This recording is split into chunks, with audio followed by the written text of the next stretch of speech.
Shalom buat saudaraku yang ada di Menara Doa Skala Bangsa. Puji Tuhan, pagi ini saya akan menyaksikan kebaikan Tuhan yang selalu Tuhan nyatakan di dalam kehidupan saya.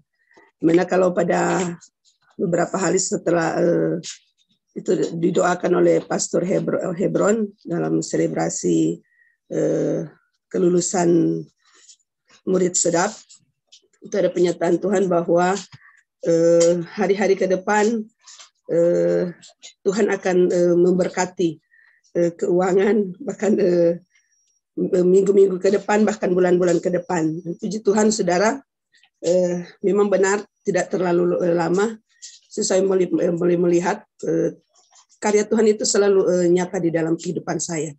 Di hari Sabtu itu saya masuk di Menara Jaga. Kebetulan hari Minggu adalah cucu saya berhari ulang tahun. Tapi saya berpikir, Tuhan, dalam perayaan ini saya meminta biar Tuhan memberkati. Dan di malam itu ada notifikasi masuk, ada pemberitahuan, dicek aja, puji Tuhan, dengan nominalnya 300, puji Tuhan. Tetapi waktu saya ke ATM, suami saya dia katakan cek saldo. Puji Tuhan. Jadi sebelum tarik saya cek saldo, saya sempat terkejut, kenapa ini ada seperti dilipat gandakan. Itu yang disampaikan itu 300, tapi yang masuk itu yang ada di saldo itu lebih dari itu. Nah, puji Tuhan, saudara, saya bersyukur, saya katakan sekalipun ini mungkin di mata orang itu adalah nominal yang kecil, tapi saya selalu melihat bahwa setiap janji-janji Tuhan itu digenapi di dalam kehidupan saya secara pribadi bersama dengan keluarga. Tuhan itu memang tidak pernah berdusta. Dan puji Tuhan, hari-hari yang kami lewati setelah itu, kami juga melihat ada berkat-berkat Tuhan. Suami saya diberikan pekerjaan atau satu tender, saudara, ya, dan puji Tuhan, saya sangat bersyukur bahwa Tuhan itu membukakan jalan bagi kami, diberikan pekerjaan untuk suami, ya, karena suami saya mempunyai keahlian, yaitu membuat bata, dan puji Tuhan, dia dipercayakan untuk mengerjakan ini dengan mungkin itu ada 20.000 biji bata yang akan dicetak. Dan saya bersyukur, saya berkata terima kasih Tuhan, bahwa setiap janji-janji Tuhan itu digenapi. Dan saya melihat hari-hari ini tanda-tanda Tuhan itu memberkati, membukakan jalan bagi saya itu, dibukakan bagi saya. Puji Tuhan, yang menjadi kekuatan bahkan terus memotivasi saya, bahwa tanpa kita berupaya sekuat tenaga, ketika Tuhan membukakan pintu, maka pasti setiap apa yang dijanjikan itu akan dinyatakan di dalam kehidupan saya. Dan saya seperti ada sesuatu tadi di dalam pujian dan penyembahan, jangan sampai berhenti sebelum engkau menerima rewardnya daripada Tuhan. Dan puji Tuhan, ini yang menjadi kekuatan saya. Bersyukur karena Tuhan itu sungguh mengasihi kehidupan saya. Terima kasih. Ini saat penyembahan ya, saat nyanyi lagu hanya dekatmu tuh yang dinyanyikan Dewi itu, saya dapat pesan Tuhan tahu di hati saya, aku akan menjadikan engkau seperti burung rajawali, punya mata yang tajam melihat ke depan, punya kekuatan untuk terbang tinggi, punya kemampuan untuk mengatasi badai. Ada di Mazmur 103 ayat 5. Dia yang memuaskan hasramu yang dengan kebaikan, sehingga masa mudamu menjadi baru seperti burung rajawali. Hanya itu yang dapat. Terima kasih. Shalom semuanya. Mari sama-sama kita satu dalam doa. Bapa kami dalam sorga, dalam nama Tuhan Yesus, terima kasih buat semua kebaikan-Mu dalam hidup kami. Engkau Tuhan yang dahsyat, Tuhan yang luar biasa. Memberkati semua teman-teman yang ada di MDSB, biarlah kami diurapi oleh Engkau, baik yang berbicara maupun mendengar. Sebab firman-Mu berkata bahwa urapan itulah yang akan mengajar kami. Oleh sebab itu, urapi kami supaya kami bisa diajar, urapi kami supaya kami bisa memahami dan mengerti, urapi kami ketika kami memahami, mengerti, kami bisa melakukan kebenaran firman-Mu. Kami menjadi pendengar, bukan hanya pendengar firman, tapi kami benar-benar bisa menjadi pelaku-pelaku kebenaran itu sendiri. Bekerjalah di tengah-tengah kami, ya Roh Kudus, bekerjalah, inilah umat-Mu, inilah waktu-Mu, seluruh hidup dan hati kami sepenuhnya adalah milik-Mu. Sebab kami percaya bahwa ketika firman diberitakan, bukan hanya kebenaran yang dibukakan, tetapi kuasa dan kasih-Mu dicurahkan di tengah-tengah kami. Bekerjalah dalam nama Tuhan Yesus Kristus, kami sudah berdoa. Amin, amin, amin. Ya, shalom semua. Sekali lagi terima kasih. Shalom Pastor Doni. Shalom, Pastor. Selamat datang. Shalom, Pastor. Pastor Doni. Sekali lagi terima kasih buat semua teman-teman di MDSB, pengurus yang ada, Pak Ebron, untuk kesempatan yang diberikan. Mari kita lihat 2 Samuel 23 ayat yang pertama. 2 Samuel pasal 23 ayat 1. Kalau saya bertanya pada orang Kristen, menurut orang Kristen, siapakah Raja Daud dalam kisah Alkitab? Maka sebagian besar kita kemungkinan besar akan menjawab bahwa Daud adalah raja yang hebat, raja yang luar biasa, raja yang sukses.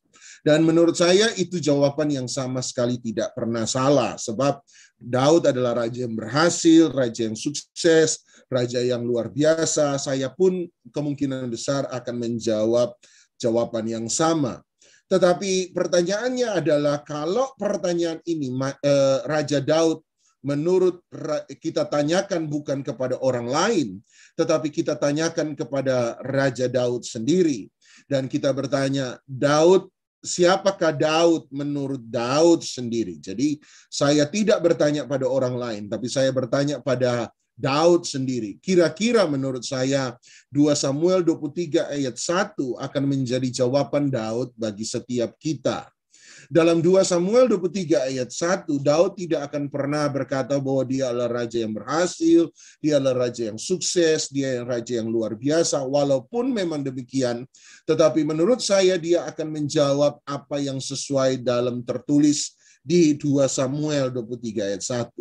2 Samuel 23 ayat 1 Alkitab berkata, inilah perkataan Daud yang terakhir. Dan perlu garis bawahi kata terakhir berarti kata-kata yang penting. Kata terakhir bukan kata-kata basa-basi, bukan kata guyonan, bukan kata-kata yang biasa, tetapi kata-kata terakhir adalah kata-kata yang disusun sedemikian rupa supaya yang mendengarkan memberikan perhatian yang penuh terhadap apa yang mau diucapkan. Dan menurut saya Daud kemudian berkata begini, ini kalimat terakhir Daud berarti. Daud berkata, tutur kata Daud bin Isai, dan inilah siapa Daud sesungguhnya. Dia berkata, tutur kata orang yang diangkat tinggi, orang yang diurapi oleh Allah Yakub, pemazmur yang disenangi di Israel. Ada 3 statement, ada 3 identitas yang dia berikan, ada 3 pernyataan yang dia berikan kepada setiap kita pembacanya ketika kita hendak bertanya siapa Daud sesungguhnya. Dan menurut saya biarlah identitas ini benar-benar menjadi identitas Anda dan saya. Nomor 1 Daud berkata, siapa Daud menurut Daud? Nomor 1 dia berkata, Daud adalah orang yang diangkat tinggi oleh Allah. Nomor 2, Daud akan berkata bahwa Daud adalah orang yang diurapi oleh Allah. Dan nomor 3, Daud kemungkinan besar akan berkata bahwa Daud adalah pemazmur, pemuji penyembah Tuhan atau Allah di tanah Israel. Sekali lagi ada 3 jawaban Daud terhadap pertanyaan siapakah Daud menurut Daud sesungguhnya. Nomor 1, Daud adalah orang yang orang yang diangkat tinggi oleh Tuhan. Nomor 2, Daud adalah orang yang diurapi oleh Tuhan. Dan nomor 3, Daud adalah pemuji penyembah Tuhan. Sekali lagi, dia tidak berkata dia raja, tetapi dalam 2 Samuel 23 ayat 1 dia berkata ada 3 hal siapa Daud sesungguhnya. Nomor 1, dia bicara soal identitasnya, orang yang diangkat tinggi oleh Tuhan. Nomor 2, dia bicara tentang misi utama dalam seluruh kehidupannya, sebagai orang yang diurapi oleh Tuhan. Dan nomor 3, dia bicara tentang goal, visi yang ingin dia raih dalam hidup ini. Dan dia berkata, aku adalah penyembah Tuhan. Sekali lagi, identitasnya adalah orang yang diangkat tinggi oleh Tuhan. Nomor 2, misi utama dalam hidupnya adalah orang yang diurapi oleh Tuhan. Nomor 3, visi utama, goal tertinggi dalam hidupnya adalah supaya dia bisa menjadi penyembah Tuhan. Orang yang diangkat tinggi oleh Tuhan, orang yang diurapi oleh Tuhan, dan orang yang menjadi penyembah di hadapan Tuhan. Nah, mari kita lihat 3 hal ini. Semoga kita bisa cover semuanya, tapi kita lihat seberapa jauh kita bisa bahas 3 hal ini. Nomor 1, orang yang diangkat tinggi oleh Tuhan. Siapa Daud? Daud berkata, aku adalah orang yang diangkat tinggi oleh Tuhan. Artinya Daud berkata bahwa dia adalah orang yang ditolong oleh Tuhan, orang yang diselamatkan oleh Tuhan, orang yang diampuni oleh Tuhan, orang yang berhutang budi kepada Tuhan, orang yang diangkat tinggi oleh Tuhan. Anda lihat Mazmur 23, salah satu Mazmur yang paling luar biasa dari Daud. Mazmur 23 di kalangan beberapa peneliti Alkitab, pembaca Alkitab, masih terjadi sedikit perbedaan. Sebagian besar pembaca Alkitab, sebagian besar peneliti Alkitab mempercayai bahwa Mazmur 23 adalah Mazmur yang ditulis Daud di masa usia muda. Ketika dia anak muda belasan tahun menggembalakan kambing domba di padang rumput, yang menurut kesaksian kakak kandungnya sendiri sebenarnya hanya 2-3 ekor domba sebenarnya. Mereka percaya bahwa ketika Daud muda, peneliti Alkitab mayoritas percaya bahwa ketika Daud muda menjadi seorang gembala, itu menginspirasi Daud untuk menulis Mazmur 23.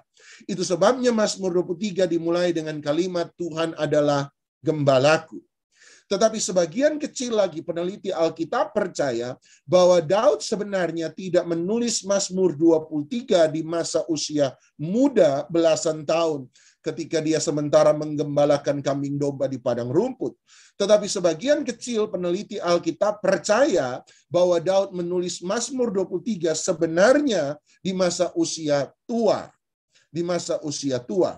Nah, saya adalah orang yang percaya bahwa Daud tidak menulis Mazmur 23 di masa usia muda, tetapi saya sendiri pribadi, kepercayaan, keyakinan saya pribadi adalah Daud menulis Mazmur 23 justru waktu dia sudah berusia senja, waktu dia sudah menjadi tua.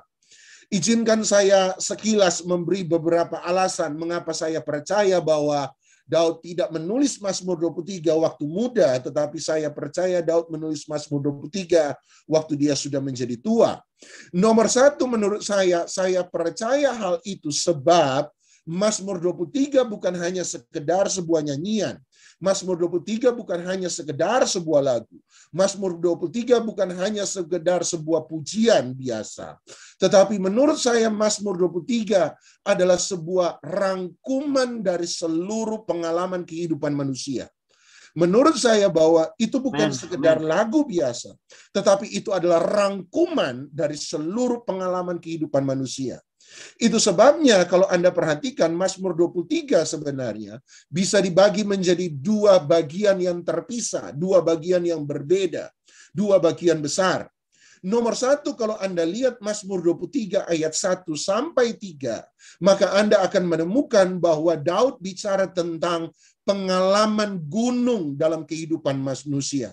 Dia bicara tentang pengalaman gunung dalam kehidupan manusia.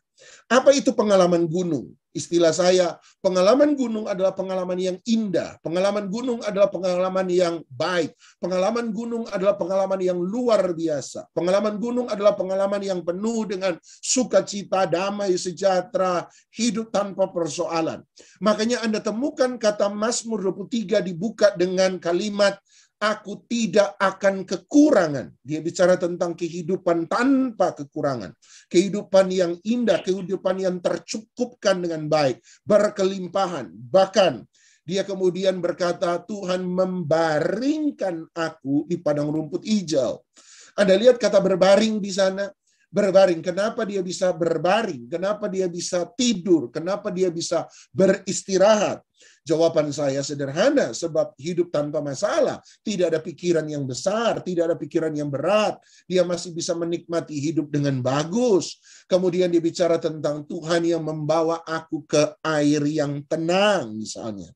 Garis bawahi kata tenang di sana. Anda akan temukan bukan air yang bergelombang, bukan air yang bergejolak, bukan badai yang penuh dengan angin tofan yang penuh dengan guru dan guntur, bukan. Tetapi air yang tenang, kehidupan tanpa tantangan, kehidupan tanpa masalah, kehidupan tanpa persoalan, kehidupan yang di mana kita bisa bersuka cita, senang, sebab benar-benar hidup kita lagi berkelimpahan, diberkati oleh Tuhan.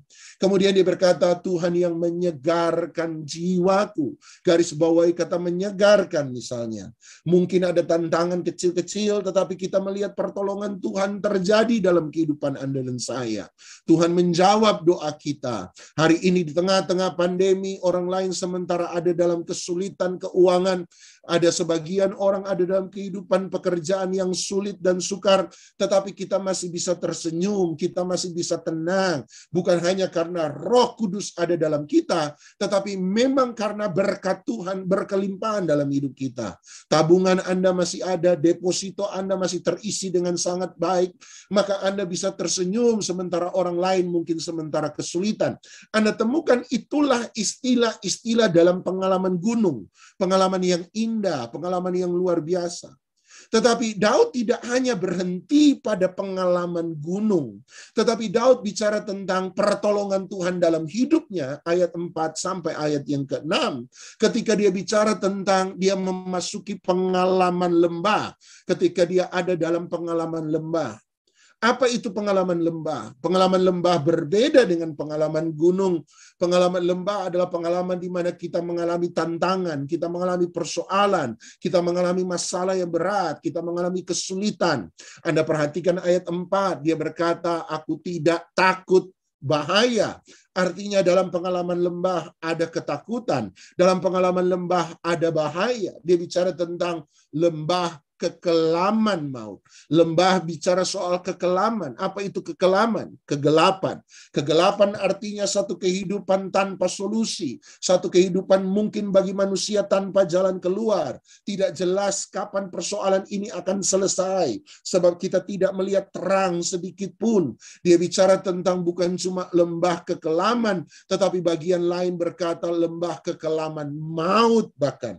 Artinya ada mara bahaya yang bisa meregut nyawa seseorang, yang bisa membahayakan jiwa seseorang, kehidupan seseorang, bisa menghancurkan rumah tangga seseorang. Dia bicara tentang pengalaman lembah, dia bicara tentang Tuhan menyediakan hidangan bagiku di hadapan lawanku. Dia bicara tentang kehidupan yang punya musuh, kehidupan yang punya lawan. Ada orang yang mau menyakiti Anda dan saya. Ada orang yang mau melihat kita gagal. Ada orang yang mau lihat kita bangkrut. Ada orang yang mau lihat kita terpuruk. Dia bicara tentang pengalaman lembah. Dan bukankah dua pengalaman ini sebenarnya adalah bagian dari sebuah pengalaman kehidupan manusia? Kita pernah mengalami ada di atas, kita juga kemudian mengalami bahwa kita pernah dan akan mengalami keadaan di mana kita merasa kita ada di bawah dalam lembah. Ada saatnya kita mengalami roller coaster kehidupan yang mengangkat kita tinggi, tetapi ada saatnya ada roller coaster yang membawa kita menukik turun ke bawah. Tetapi kemudian itulah dua pengalaman manusia yang tidak bisa dihindarkan. Tetapi walaupun demikian, Daud berkata bahwa Tuhan menyertai dia, baik dalam pengalaman gunung maupun pengalaman lembah. Tuhan bukan hanya Tuhan atas gunung, tetapi dia adalah Tuhan yang berkuasa atas lembah. Iya. Tetapi Anda lihat orang muda, menurut saya orang muda belum melihat dua pengalaman ini. Orang muda menurut saya kalau anak belasan tahun masih mau happy-happy. Anak muda belasan tahun umumnya masih mau senang-senang. Masih mau kongko-kongko, kumpul-kumpul, ketawa-ketawa. Orang muda bukan zaman 80-90-an. Lagu orang muda adalah hati senang walaupun tak punya uang. Sebab masih happy-happy. Masih mau happy-happy. Tapi orang tua nyanyiannya bukan hati senang walaupun tak punya uang. Orang yang bekerja dengan sukar akan berkata hati senang kalau punya banyak uang. Kira-kira begitu. Masih orang muda masih mau senang-senang. Tetapi orang tua mulai memahami bahwa hidup memang ya kita maunya senang, tetapi ada saatnya kita akan mengalami pengalaman lembah. Bahwa hidup manusia dibagi menjadi dua bagian besar yang berbeda, di mana kita akan berjalan bersama-sama dengan Tuhan melewati dua pengalaman ini. Saya beri satu lagi alasan supaya tidak terlalu panjang. Anda lihat mengapa saya percaya bahwa Daud menulis Mazmur 23 bukan waktu dia muda, tetapi waktu dia sudah menjadi tua. Lihat ayat ke-6, ayat penutup dari Mazmur 23, ketika dia berkata, dan aku akan diam dalam rumah Tuhan sepanjang masa. Orang yang anak belasan tahun menurut saya mereka mungkin akan pergi ke dalam rumah Tuhan di bumi, tetapi mereka belum akan berpikir soal rumah Tuhan dalam kekekalan, rumah Tuhan yang sepanjang masa.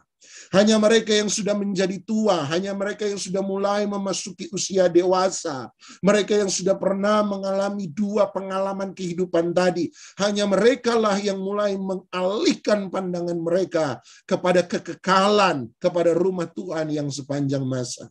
Orang muda masih bicara tentang, oh masih ada 10 tahun ke depan. Orang muda masih bicara tentang, oh masih ada 20 tahun ke depan. Orang muda masih merasa hidup masih panjang sebab saya masih muda. Tetapi hanya orang yang sudah mulai dewasa, sudah mulai menjalani kehidupan, hanya merekalah yang mulai menemukan kebutuhan akan memiliki rumah Tuhan yang kekal, yang memandang kepada kekekalan. Itu sebabnya saya percaya bahwa Mazmur 23 tidak ditulis Daud waktu dia muda.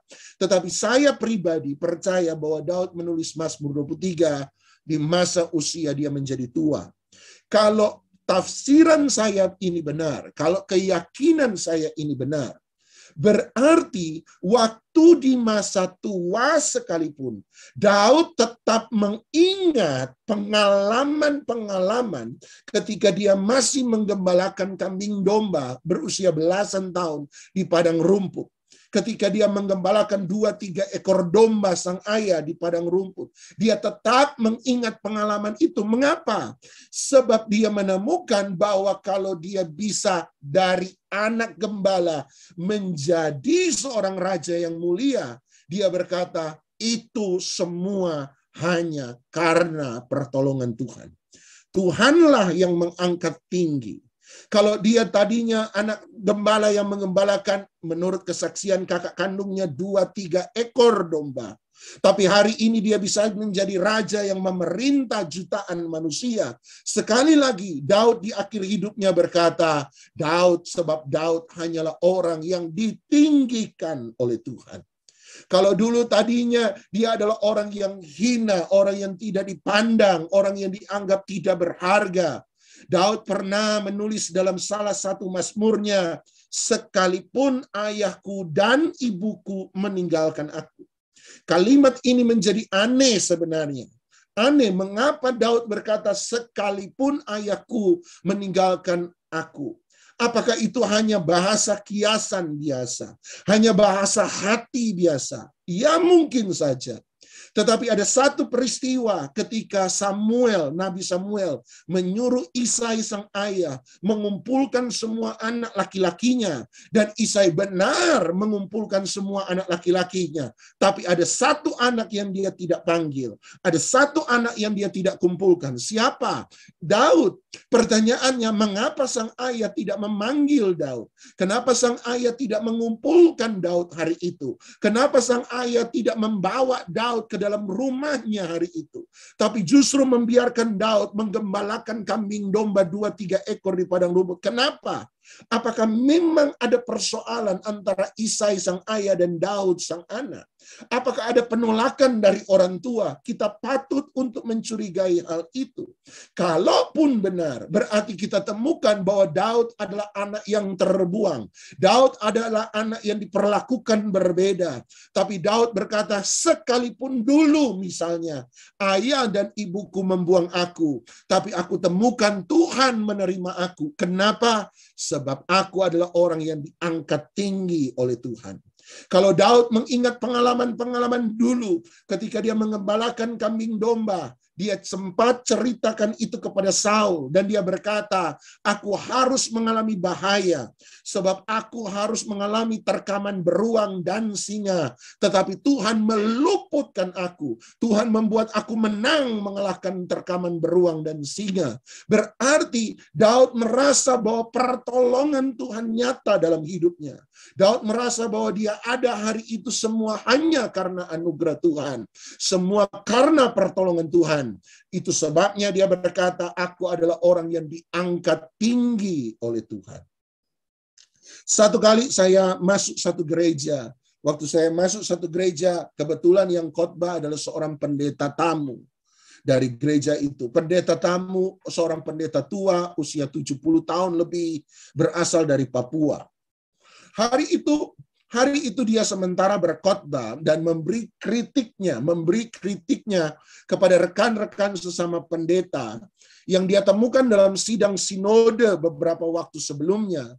Ketika pendeta ketemu dengan pendeta, pertanyaan pertama seringkali adalah dia temukan, ini dari kalimatnya sendiri, dia berkata, pendeta ketemu pendeta, pertanyaan pertama, jemaat sudah berapa, gedung sudah berapa besar, perpuluhan berapa banyak, mobil yang dikendarai, merek apa. Dan dia sebagai seorang tua merasa terganggu dengan itu. Dan dia berkata, di tengah-tengah khotbah dia berkata, rekan-rekan hamba Tuhan, senior maupun junior, walaupun dia sudah 70 tahun lebih, dia berkata, hamba-hamba Tuhan senior maupun junior, rekan-rekan sesama hamba Tuhanku, janganlah demikian, sebab sesungguhnya kita bukanlah hamba Mammon, tetapi kita adalah hamba daripada Tuhan. Kemudian sang pendeta tua ini berkata begini di tengah-tengah khotbah.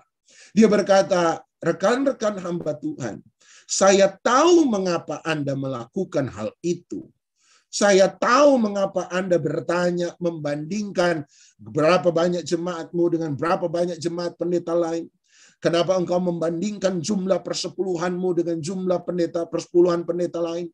Ketika engkau membandingkan mahalnya mobilmu dengan mahalnya pendeta lain, dia berkata, saya tahu itu sebab saya pun pernah melakukan hal yang sama. Kemudian dia berkata, sampai satu kali waktu saya sementara berdoa di kamar doa saya menemukan Yesus muncul di hadapan saya, menegur saya. Dan kalimat pertama yang dia ucapkan hari itu sampai detik ini tidak akan pernah saya lupakan. Walaupun sudah terjadi puluhan tahun yang lalu. Dia berkata, kalimat pertama waktu Yesus muncul dalam doa saya di kamar doa saya malam itu. Kalimat pertama Tuhan Yesus kepada saya adalah, jangan pernah lupa dari mana aku panggil kamu. Jangan pernah lupa dari mana aku ambil kamu. Jangan pernah lupa dari mana aku selamatkan kamu. Sang pendeta tua diam sejenak, dia memandang setiap wajah yang ada dari jemaat-jemaat di bangku terdepan paling tidak. Dan dia berkata, saya melihat wajah-wajah Anda, wajah-wajah yang tidak mengerti dengan perkataan Yesus kepada saya. Dan saya tahu juga kenapa Anda tidak mengerti, sebab Anda tidak tahu masa lalu saya. Dia berkata, sebab itu izinkan saya ceritakan masa lalu saya. Dan dia mulai menceritakan waktu dia masih anak muda belasan tahun. Dia terlibat dalam pergaulan, terutama masuk dalam menjadi bagian separatis yang menghendaki Papua merdeka. Dan dia berkata, oleh sebab itu sejak dari masa muda saya sudah pegang senjata. Sebab saya termasuk tentara separatis yang menghendaki Papua merdeka dari negara ini. Dan karena saya sejak dari muda sudah pegang senjata, sejak dari muda saya pernah melakukan kejahatan karena saya memegang senjata. Dan sejak dari muda saya sudah pernah membunuh orang. Sampai satu kali saya tertangkap oleh tentara Republik Indonesia, saya dimasukkan ke dalam penjara. Dan dia kemudian berkata, tetapi di dalam penjara saya bukannya bertobat, tetapi saya makin getol, saya makin niat, saya makin mantap untuk menularkan idealisme kami kepada rekan-rekan narapidana yang saya temui. Bagaimana kami punya idealisme untuk punya negara merdeka, Papua merdeka.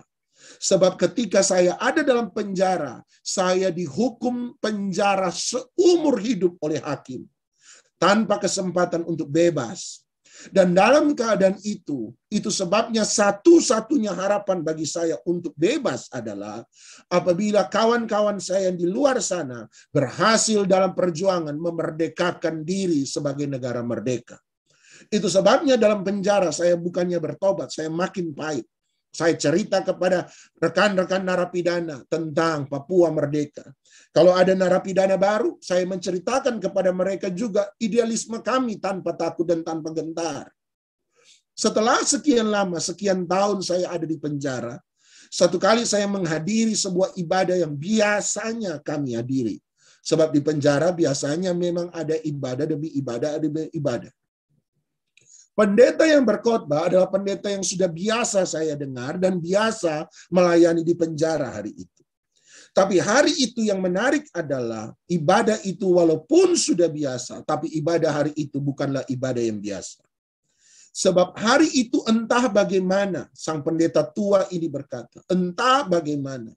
Ketika sang pendeta berkhotbah, mulai dari pertengahan khotbah sampai akhir khotbah sang pendeta tidak masuk di telinga saya, tapi hari itu masuk di hati saya. Sebab ketika sang pendeta mulai berkhotbah, saya tidak mengerti dia bilang apa seperti biasa. Tapi hari itu entah kenapa, sekalipun saya tidak tahu apa yang terjadi, tiba-tiba air mata saya mulai menetes. Sang pendeta tua ini berkata, saya coba hapus air mata yang menetes, air mata saya kembali lagi menetes. Saya hapus lagi, air mata sekali lagi menetes, tanpa saya mengerti mengapa air mata saya terus menetes sepanjang khotbah sang pendeta. Ketika khotbah itu mau berakhir, belum berakhir, altar call belum dipanggil. Saya adalah orang pertama yang maju ke depan. Datang di depan sang pendeta dan berkata, Pak Pendeta tolong saya. Saya berkata, Pak Pendeta tolong saya. Saya pikir saya selama ini dari kecil jadi orang Kristen tahu tentang Yesus. Tapi hari ini saya baru tahu, saya baru pertama kali jumpa dengan Yesus yang saya sembah. Pak Pendeta tolong saya, doakan saya, sebab saya orang berdosa. Sejak hari itu, hidup saya berubah. Saya ketemu orang, saya tidak lagi bicara soal negara merdeka, Papua merdeka. Tapi saya ketemu orang, saya mulai cerita tentang Yesus yang sanggup untuk memerdekakan jiwa setiap orang. Hari itu entah bagaimana, untuk pertama kali dalam seluruh hidup saya menemukan arti kebahagiaan yang sejati. Saya menemukan damai sejahtera. Tubuh saya boleh terpenjara, tapi hari itu, sejak hari itu, jiwa saya dibebaskan. Saya mulai melayani Tuhan. Saya mulai melayani Tuhan di penjara. Saya mulai bersaksi kepada semua orang tentang pengalaman saya berjumpa dengan Tuhan, bagaimana Dia membebaskan saya. Saya tidak lagi cerita masa lalu saya untuk membuat orang mengikuti idealisme kami tentang negara merdeka. Tapi saya menceritakan masa lalu saya untuk bersaksi bagaimana Yesus bisa mengubahkan seorang penjahat, seorang berdosa menjadi orang yang benar, menjadi anak Allah yang diterima oleh Dia. Saya mulai melayani Tuhan di penjara.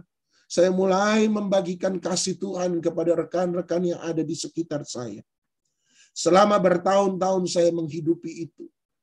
Satu kali kepala penjara panggil saya. Kepala penjara panggil saya menghadap dia di kantornya. Dan kepala penjara berkata kepada saya perhatikan selama sekian tahun, hidupmu benar-benar berubah. Dulunya saya pikir bahwa kamu cuma pura-pura berubah, supaya kamu dianggap punya kelakuan yang baik. Tapi saya tanya sama rekan narapidana yang lain, mereka berkata bahwa kamu benar-benar berubah. Saya tanya kepada penjaga-penjaga yang lain, apakah engkau cuma pura-pura? Mereka bersaksi bahwa kamu benar-benar sudah berubah. Kepala penjara berkata pada saya, apa yang terjadi, Bapak? Dan saya ceritakan bagaimana saya berjumpa dengan Yesus hari itu. Dan bagaimana sejak hari itu hidup saya benar-benar berubah. Sebab saya temukan damai sejahtera luar biasa. Jiwa saya merdeka dalam Tuhan. Waktu kepala penjara mendengar kesaksian saya, dia berkata, ya, dengan ini saya semakin diyakinkan bahwa engkau sudah berubah. Itu sebabnya saya mau beritahu kepada engkau hari ini. Sebenarnya, beberapa waktu yang lalu saya karena yakin engkau sudah berubah, saya memutuskan untuk mendaftarkan namamu sebagai daftar salah satu orang untuk menerima grasi dari presiden. Dan hari ini saya panggil kamu hanya untuk menyatakan kepadamu bahwa permohonan grasi atas namamu sudah dikabulkan. Sejak hari ini, engkau adalah orang yang merdeka. Amin. Haleluya. Dia berkata, Bapak, Ibu, waktu saya keluar dari penjara, saya tidak punya tempat untuk saya tuju. Saya tidak pergi ke rumah orang tua saya, sebab orang tua saya sudah tidak peduli dengan saya. Dia bilang, saya juga tidak pergi ke rumah saudara saya, sebab saudara saya juga sudah tidak mau tahu dengan saya. Tempat pertama yang saya tuju adalah gereja. Saya datang di gereja, saya minta ketemu dengan Pak Pendeta. Saya ceritakan semua masa lalu saya ceritakan kisah pertobatan saya, dan saya berkata, Pak Pendeta, kalau Pak Pendeta mau percaya dengan saya, bisakah Pak Pendeta menerima saya untuk melayani Tuhan di tempat ini? Saya bersedia disuruh apa saja untuk melayani Tuhan. Dari pekerjaan paling hina sampai pekerjaan paling mulia, saya bersedia. Anda taruh saya paling bawah, saya no problem. Sebab saya sudah hutang banyak sama Tuhan. Sejak hari itulah bertahun-tahun yang lalu, saya melayani Tuhan dari bawah. Sampai satu kali Tuhan angkat dan mempercayakan saya menjadi seorang gembala atas sidang jemaat yang lumayan banyak. Dia berhenti sejenak, dia pandang sekali lagi wajah setiap jemaat secara baik-baik pada kursi paling depan. Dan dia berkata begini, sekarang Anda tahu apa arti Tuhan Yesus ketika muncul pertama kali di depan saya dan berkata, ingat dari mana aku panggil engkau. Ingat dari mana aku angkat engkau. Ingat dari mana aku selamatkan engkau. Sekarang Anda tahu bukan? Yang Yesus maksudkan adalah penjara dalam hidup saya. Saya seharusnya jadi orang yang mati di penjara. Saya harusnya membusuk di penjara. Saya adalah sampah masyarakat yang dibuang oleh semua orang. Tapi hari itu, dia panggil saya, dia selamatkan saya. Dan dia bukan hanya menyelamatkan jiwa saya. Bahkan saya tidak pernah mimpi dia akan membebaskan saya dari penjara seumur hidup. Oleh sebab itu, ingat dari mana Tuhan panggil kita. Pesan saya sama. Ingat dari mana Tuhan panggil kita. Ingat dari mana Tuhan angkat kita. 2 Samuel pasal 7 ayat 18. 2 Samuel 7:18. Satu kali Daud menceritakan keinginannya kepada Nathan sang nabi. Bagaimana dia mau membangun rumah bagi Tuhan. Dia bilang, Nathan, aku tinggal dalam istana yang mewah, istana yang megah. Sementara Tuhan yang aku sembah, Tuhan yang memberkati aku tinggal di kemah. Nathan, apakah pantas begitu? Nathan, tanyalah pada Tuhan, kata Daud. Bisakah aku membangun rumah yang megah bagi Tuhan, istana yang megah bagi Tuhan, bait suci bagi Tuhan? Tanya sama Tuhan. Nathan tentu saja senang. Nathan berkata, oh itu niat hati yang baik, lakukan saja. Tapi tiba-tiba Tuhan bicara sama Nathan. Tuhan bilang begini, Nathan, bilang sama Daud, kalau aku mau rumah bagiku, sudah dari dulu-dulu aku beritahu kepada para hakim-hakimku dan nabi-nabiku, supaya mereka membangun rumah bagiku. Tetapi bilang sama Daud, Nathan, tidak ada bangunan yang bisa menampung aku, Tuhan, semesta alam. Tidak ada. Tidak ada satupun gedung yang bisa menampung hadiratku, tidak ada. Sorga yang kamu pikir lebih besar daripada bumi. Sorga sesungguhnya hanya jadi tempat duduk bagiku. Hanya menjadi tahtaku. Apalagi bumi. Bumi hanyalah tumpuan kakiku. Bilang sama dia, tidak ada bangunan yang bisa menampung aku. Tapi kalau engkau mau melakukan kehendak hatimu yang baik itu, lakukan saja. Itu toh baik. Kalau kamu mau buat saja. Tapi bukan kamu yang akan membangunnya bagiku, tapi anakmu. Kemudian Tuhan berkata, tapi jangan pernah lupa sampaikan ini kepada Daud, Nathan. Hanya karena Daud punya keinginan untuk bangun rumah bagiku, aku sudah senang. Itu sebabnya aku memutuskan hari ini, walaupun dia belum bangun, tapi aku memutuskan hari ini, bahwa mulai dari sekarang, orang dari keturunan Daud akan duduk di atas tahta Israel buat selama-lamanya. Selesai Nathan menyampaikan itu dan Nathan berpisah dengan Daud. Lihat ayat 18, 2 Samuel pasal 7, ayat 18. Alkitab berkata, masuklah Daud ke dalam ruang dalam. Saya memahami itu sebagai kamar pribadinya. Saya anggap Daud kunci pintu. Dan waktu Daud kunci pintu, Alkitab berkata, maka tersungkurlah, duduklah Daud di hadapan Tuhan. Izinkan saya membayangkan lebih daripada sekedar tulisan.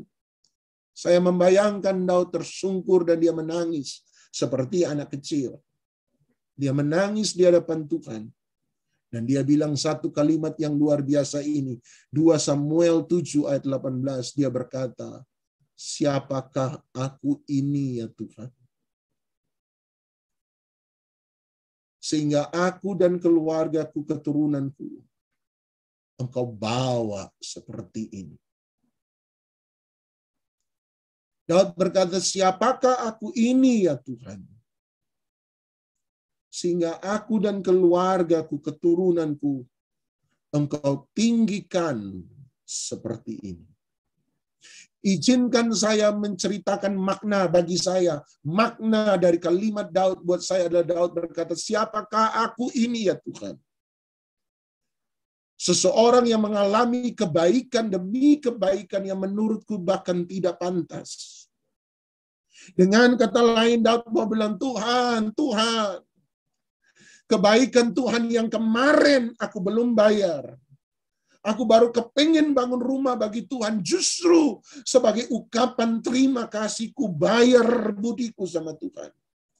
Tapi itu pun aku belum buat. Engkau sudah memberi kebaikan yang baru. Kebaikan kemarin aku belum balas. Kebaikan hari ini Engkau sudah beri. Hari ini aku belum bayar. Kebaikan hari besok Engkau sudah sediakan yang baru. Sebab firman-Nya berkata rahmat-Nya selalu baru setiap pagi. Bapak Ibu, bagaimana kita bisa membalas kebaikan seseorang yang hari kemarin kita belum bayar, hari ini dia sudah buat baik. Kebaikan yang kemarin dan hari ini kita belum bayar, besok dia sudah buat baik. Kemarin dan hari ini dan besok saya belum bayar. Tiba-tiba dia hari berikutnya dia sudah beri kebaikan yang baru dan baru dan baru dan baru dan baru dan baru dan baru dan baru. Itu sebabnya Daud berkata, siapakah aku ini ya Tuhan? Sehingga Engkau membawa aku setinggi ini. Sehingga Engkau mengangkat aku setinggi ini. Siapakah aku ini ya Tuhan? Itu sebabnya di akhir hidupnya dia berkata, Daud hanyalah orang yang diangkat tinggi oleh Tuhan.